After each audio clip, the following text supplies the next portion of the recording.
আসসালামু আলাইকুম রহমতুল্লাহ। দেখতে দেখতে রমজানের সবগুলো রোজাই শেষ, আর মাত্র একটা রোজা বাকি।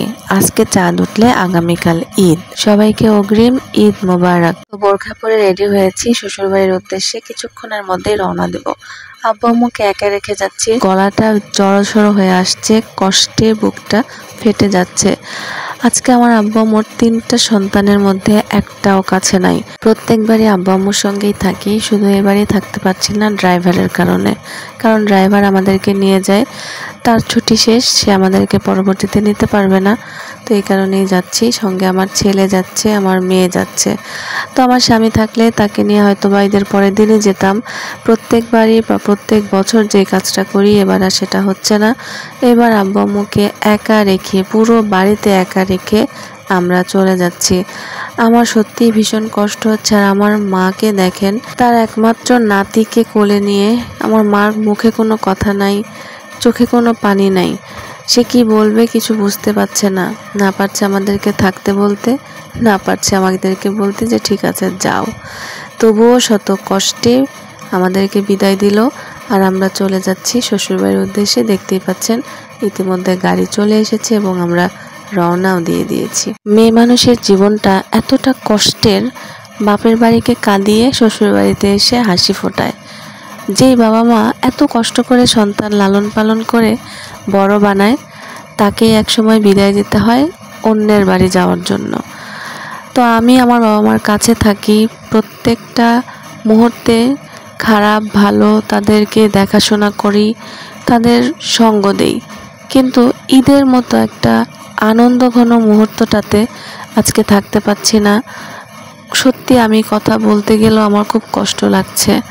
আব্বু আম্মু একা একা পুরাটা বাড়িতে, কোনো ভাড়াটিয়া নেই, কোনো মানুষ নেই, 2জন মানুষ কিভাবে কি করবে, কি রান্না বান্না করবে, কি খাবে। আমার আব্বু তো এমনিতেই বাসকস করে খায়, সে তো এমনিতেই মিষ্টি খায় না, তার ডায়াবেটিস।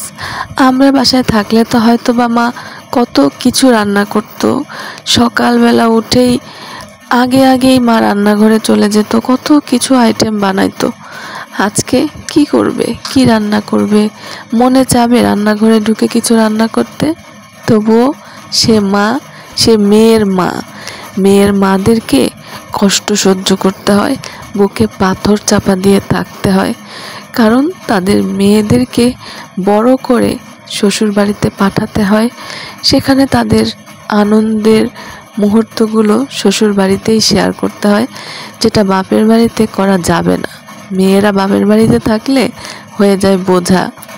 কত কথা শুনতে হয়, শ্বশুর বাড়িতে থাকি না, বাপের বাড়ি থাকি। আমার হাজবেন্ডকে তো মানুষ বলেই ঘর জামাই। আচ্ছা, ঘর জামাই কি ইচ্ছে করে থাকে মানুষ? অন্যের কথা জানি না। আমার বাবা মাকে আমরা ভালো রাখার জন্য থাকি। আমরা চাই না আমার আব্বু আম্মু একা একা থাকুক। বয়স্ক দুটো মানুষ সব সময় একাকিত্ব বোধ কিভাবে করবে বলেন তো? আমার শাশুড়ির 11টা সন্তান, একমাত্র আমার হাজবেন্ডই দূরে থাকে। বাকি 10টা সন্তান তার কাছাকাছি। মেয়েদের বিয়ে হয়ে গেছে, তারা শ্বশুর বাড়ি। ছেলের বউরা সবাই চলে এসেছি। কেউ নাই, কেউ কারো বাপের বাড়িতে নাই, কেউ কারো গন্তব্যে নাই। ছেলের বউরা সবাই চলে এসেছে শ্বশুর শাশুড়ির সঙ্গে ঈদ করার জন্য। কিন্তু আমার বাবা মাকে দেখেন, তাদের তো ছেলে সন্তান নাই, তারা কাকে নিয়ে ঈদ করবে? তাদের কষ্টগুলো তাদের মধ্যেই থাকবে। তারা খাক না খাক দেখার কেউ নাই। মেয়েরা আছে পরের বাড়ি, 3টা মেয়ে তাদের, একটাও কাছে নাই। সবাই দূরে, যার যার সংসার নিয়ে ব্যস্ত। আর আমি সারা বছর থাকি বাবা মার কাছে, আজকে তাদের কাছে থাকতে পারছি না। তবে আপনারা কেউ ভাববেন না যে আমি হয়তো আমার শ্বশুরবাড়ির চাপে পড়ে বা আমার স্বামীর কথায় শ্বশুরবাড়িতে ঈদ করছি, এরকম কিছুই না। আগেই তো বললাম ড্রাইভারের কারণে এবার আমাকে বাপের বাড়ি ছেড়ে শ্বশুর বাড়ি আসতে হচ্ছে ঈদের আগে। আমি প্রত্যেকবার ঈদের পরে আসি, মানে ঈদের পরের দিন আসি। আমার দেবর থাক বা ড্রাইভার থাক, কেউ না কেউ আমাকে নিয়ে আসে। কিন্তু এবার আর ওইটা হচ্ছে না, কারণ ড্রাইভারের বাড়ি এবার অনেক দূরে।